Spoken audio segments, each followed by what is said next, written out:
اتنی ہوتی ہے کہ کروٹ بھی نہیں لے پاتا مردہ، اور وہ بھی اس کو اتنا ٹائٹ کر کے نیچے پتھر یا اینٹ یہ ڈھیلے سب رکھ کر کے قبلے کی طرف کر کے اس کو بند کر کے آ جاتے۔ پتا ہے کس قدر گھبراہٹ ہوتی، بہت گھبراہٹ ہوتی۔ یہ مت سمجھنا کہ مردے کو اب کچھ پتا نہیں چلتا، یہاں تک کہ حدیث میں ہے تمہارے چلنے کے چپلوں کی آواز تک وہ مردہ سنتا ہے، بولنے کی آواز تو چھوڑے، چلنے کی آواز بھی وہ قبر میں سنتا ہے۔ ہر چیز زندوں کے کانوں سے زیادہ کان اس کے تیز سنائی دیتا ہے۔ اور جب لوگ چھوڑ کر کے جا رہے ہوتے ہیں وہ اس قدر گھبراہٹ کا شکار ہوتا ہے کہ اس تنگ و تاریک کوٹھری میں پہلی بار اس کو ڈالا گیا ہے، زندگی بھر کبھی اتنے چھوٹے گڑھے میں نہیں سویا۔ ہاں اب حضور پاک صلی اللہ علیہ وسلم نے فرمایا ہے، رشتہ داروں کو بھی کہا ہے کہ دفنانے کے بعد تھوڑی دیر بیٹھ جاؤ قبر کے پاس کہ اس کی گھبراہٹ کم ہو۔ لیکن کون بیٹھتا کون ہے؟ سب کو اپنی جلدی ہے، عزیز لوگ بھی نہیں بیٹھتے، نکل آتے ہیں، بھائی ہوں، باپ ہوں، بیٹے ہوں، سب نکل کر کے آ جاتے ہیں الا ماشاءاللہ۔ لیکن اس اندھیری قبر میں جب لوگ قبرستان سے آ جاتے ہیں عجیب و غریب آوازیں مردے کو سنائی دینے لگتی، زمین ہلنے لگتی ہے اور دونوں جانب سے دباتی ہے زمین۔ میرے آقا صلی اللہ علیہ وسلم نے فرمایا ان ضغطۃ القبر حق، قبر کا جھٹکا دینا حق ہے، ہر ایک کے ساتھ ہوگا۔ تو اللہ تبارک و تعالیٰ نے ان لوگوں کے رد میں یہ آیت نازل فرمائی جو مدینے میں مسلمانوں کو خرچ کرنے سے روکتے تھے۔ کچھ منافق مومنین کے پاس آ کر یوں کہتے کہ تم سارا مال رسول پاک صلی اللہ علیہ وسلم کے پاس لٹا دیتے ہو، سب کا سب تم خرچ کر خیرات کر رہے ہو، برے وقت کے لیے کچھ تو بچا کر کے رکھو، جس کو کہتے ہیں آڑے وقت کے لیے کچھ بچا کر کے رکھو۔ اللہ تبارک و تعالیٰ ان کے رد میں یوں فرمایا کہ بے شک اللہ کسی پر ایک ذرہ برابر بھی ظلم نہیں کرتا۔ اگر اس نے تمہیں راہ خدا میں خرچ کرنے کا حکم دیا ہے تو یہ نہ سمجھو کہ تم پر اس نے ظلم کیا، بلکہ وہ تمہارے فائدے کے لیے فرما رہا ہے کہ تم اگر دو گے تو میں اپنے خزانے سے اور بڑھا کر کے دوں تمہارے نفع کے لیے۔ اس کی مثال یوں ہی سمجھ لیں، آپ کے جیب میں 4 سکے پڑے ہوئے ہیں، آپ کی جیب میں 4 سکے ہیں اور میرے پاس 100 سکے رکھے ہوئے ہیں، اور میں یہ چاہتا ہوں کہ اس جیب میں ڈالوں جو پورا خالی ہو جائے، اس جیب میں ڈالوں جو پورا خالی ہو جائے۔ تمہارے پاس 4 سکے تھے، میں نے کہا وہ 4 نکال دو، میں ڈال دوں گا۔ تمہیں بھروسہ نہیں ہوا میری بات، وہ 4 کو ہی دبا کر کے رکھے رہے، جبکہ اگر وہ 4 نکالتے تو میں کتنے ڈالتا؟ 100 ڈال دیتا۔ یہ میں نے ایک مثال آپ کو اپنی جانب سے بتایا۔ اللہ رب العزت یہی فرما رہا ہے کہ میں نے جو تمہیں دیا ہے اس میں سے کچھ تم اپنے مال سے نکالو، اس سے 70 گنا میں بھر کر کے دوں گا، زیادہ دوں گا۔ لیکن یہ اللہ کی ذات پر لوگوں کا وہ یقین نہیں آیا، اس کی وجہ سے وہ دبا کر کے رکھ گئے، اور جس چیز کو تم بچا کر کے رکھے وہ تمہارے لیے وبال جان بن جائے گا۔ ایسا نہیں ہے کہ تم 4 سکے بچا کر کے اسی میں سب چلا لوگے، بلکہ یہی 4 سکے تمہارے لیے موت کے بعد سانپ اور بچھو بنا کر تمہارے ناک پر چھوڑ دیا جائے۔ قیامت تک ایک اژدہا قبر میں ہمارے گلے پر لٹکا رہے گا اور ہماری ناک کی ہڈی کو چوستا رہے گا، اور وہ مردہ اس سے کہے گا کہ مجھ سے دور ہٹ جا۔ تو وہ اژدہا سانپ اس سے کہے گا میں کیسے ہٹوں، تو زندگی بھر تو مجھے اپنے ساتھ رکھتا تھا۔ کہا میں تجھے کب ساتھ رکھتا؟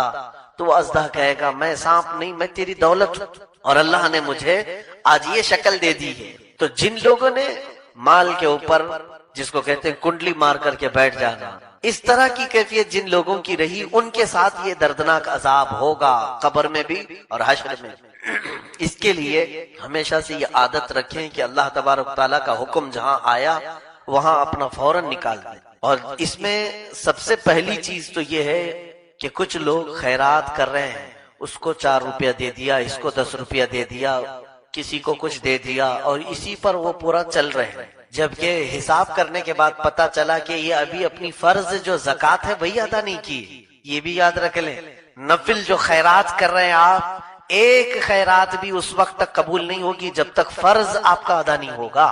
فرض جس پر جتنی زکوٰۃ فرض ہے وہ پہلے نکالے، اس کے بعد پھر یہ خیرات کرے۔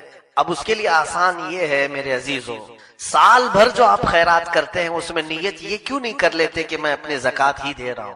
دیتے ہی رہتے ہیں آپ، لیکن ہمارے ہاں مزاج کیا بنا ہوا ہے، زکوٰۃ دینے کے لیے صرف رمضان ہی ہوتا ہے۔ ایسا نہیں، رمضان ہی پرٹیکولر ایک مہینہ نہیں زکوٰۃ نکالنے کا ٹائم، پورے سال بھر کبھی بھی آپ زکوٰۃ نکال سکتے، بلکہ اگلے 4 سال کی ایڈوانس زکوٰۃ ابھی نکال سکتے۔ مثال کے طور پر میں نے 2,500 ہزار کے حساب سے 10,000 روپے ابھی نکال دیا، 10,000 میں نے خرچہ کر دیا۔ ابھی یہ دسمبر چل رہا ہے، اگلے سال دسمبر میں نے حساب کیا تو میرے پاس 1 لاکھ روپے تھے، تو آلریڈی میں نے 10,000 ادا کیا ہے، اب مجھے زکوٰۃ نہیں دینا ہے، 2,500 تو اس میں مائنس ہو گئے۔ پھر دوسرے سال دسمبر آیا، پھر میں نے دیکھا میرے پاس 1 ہی لاکھ ہے، تب بھی میں نے 10,000 میں ادا کر دیا ہے۔ تیسرے سال دیکھا پھر 1 لاکھ روپے ہے، تب بھی میرے ادا ہو چکے۔ چوتھے سال میں نے دیکھا 1 ہی لاکھ میرے پاس ہے، تب بھی میری زکوٰۃ ہو چکی تھی۔ 10,000 میں 1 لاکھ کے 4 زکاتیں ہو گئی، 1 لاکھ پر 2,500 ہے نا، 1 لاکھ روپے میں کتنی زکات ہے؟ اگر میں نے 10,000 نکالے تھے تو 4 لاکھ کی زکات تو میں نکال چکا ہوں۔ تو کچھ لوگ سوال مجھ سے یہ پوچھ رہے تھے، اس کو میں نے رمضان میں بھی بتایا کہ ایسا ہے حضرت، ہم لوگ زکات نکالتے ہیں، جیسے ہماری زکات 1,00,000 روپے نکل گئی، 2 لاکھ روپے نکل جاتی ہے، تو ہم ایک ساتھ نہیں دیتے، کیونکہ سال بھر ہمارے پاس اور بھی مانگنے والے آتے رہتے ہیں، تو ہم زکات نکال کر کے سائیڈ میں رکھتے ہیں، تو جیسے جیسے ضرورت مند آتے رہتے ہم وہ زکات دیتے رہتے۔ تو یہ صحیح ہے یا نہیں؟ زکات تو آپ نے نکال دیا اور سائیڈ میں رکھ دیا ہے، اگلے سال رمضان آنے تک بیچ میں نہ جانے کسی کی شادی آئی، کوئی فقیر آیا، کوئی یتیم، کوئی بیوہ، ہم اس کو دیتے رہتے۔ زکات تو ہم دیتے ہیں لیکن 7 سال بھر دیتے رہتے۔ تو میں نے یہی عرض کیا میرے عزیز، تم زکات تو نکال کر کے سائیڈ میں رکھے ہو، لیکن اگلے رمضان تک جیو گی یہ گارنٹی کون دے رہا ہے؟ اگر اس بیچ میں تم انتقال کر گئے تو تمہاری زکات ادا نہیں، ویسے رکھی کی رکھی رہ گئی۔ تم یہ کیوں نہیں سوچتے کہ ابھی کی یہ جو 1 لاکھ 2 لاکھ ہے یہ پوری ادا کر دوں، آگے کی زکات میں لے کر کے رکھوں تاکہ آنے والوں کو میں اس میں سے دیتا رہوں۔ پیچھے کی بچا کر کے رکھنے کی فکر ہے، آگے کے ایڈوانس کیوں نہیں نکال کے رکھ لیتے؟ تو یہ زکات میں سب سے پہلے آپ پرفیکٹ نکلو، پھر دیکھو اللہ رب العزت تمہارے لیے رزق کے اور روزی کے کتنے دروازے کھولتا۔ مال میں برکت کا سب سے بڑا راستہ ہے، اور اللہ تعالیٰ نے یہ فرمایا کہ اللہ ایک ذرہ برابر بھی کسی پر ظلم نہیں کرتا۔ وہ کیوں ظلم کرے گا؟ اپنے ہی بندوں پر ظلم کرے گا، اپنے ہی بندوں پر ظلم کرے گا۔ اس طرح کی ایک روایت ہمیں ملتی ہے حضرت ایوب علیہ السلام کے متعلق کہ اللہ عز و جل نے، وہ اللہ تبارک تعالیٰ کی بارگاہ میں عرض کرتے ہیں کہ مولا یہ تیرے نافرمان بندے، ان کو اتنی نصیحت کرو، انہیں اتنا سمجھاؤ، باز نہیں آتے، تیری زمین پر تیری نافرمانی کرتے ہیں، ایک ساتھ عذاب دے کر انہیں ہلاک کیوں نہیں کر دیتا پورے کے پورے نافرمانوں کو؟ اللہ رب العزت نے فرمایا اپنے نبی سے کہ اس کا جواب ہم تمہیں دیں گے۔ اللہ تعالیٰ نے حکم فرمایا اے ایوب، جس بھی نبی کے متعلق یہ روایت ہے، فرمایا کہ تم مٹی کے کچھ مٹکے بناؤ اور اس میں خوب نقش و نگار کرو، اچھے سے اچھے ڈیزائن ترتیب دو۔ اللہ کا حکم تھا تو انہوں نے بنانا شروع کیا، ہر مٹکے کو، ہر مٹی کے مٹکے کو اچھے سے اچھا ڈیزائن بناتا۔ کافی مٹکے بن گئے لائن سے، قطار سے، کئی مہینے لگ گئے اس میں۔ تو انہوں نے پیش کیا کہ یہ اتنے سارے مٹکے تیرے حکم پر میں نے بنائے ہیں، اس کا کیا کرنا، کیا کس کو دینا ہے، کیا ہے؟ اللہ کا حکم آیا کہ اے نبی، جس مٹکے کو تم بنائے ہو سب کو ٹھوکر مار کے توڑتے آؤ، یہ حکم ہے اللہ کا، ایک ایک کو توڑتے آؤ۔ حکم تھا، انہوں نے ایک کو ٹھوکر مارا، ٹوٹا، لیکن دل میں یہ ہوا کہ اس مٹکے میں نقش و نگار کرنے میں تو کتنے دن چلے گئے تھے۔ پھر دوسرے کو توڑا، تیسرے کے بعد ان کی ہمت جواب دے گئی، کہا رب تعالیٰ سے مولا کسی اور سے توڑوا لے، میں نے بنایا ہے، توڑنے میں افسوس ہو رہا ہے۔ اللہ تعالیٰ نے فرمایا ان سارے بندوں کو میں نے اپنے دستے قدرت سے بنایا۔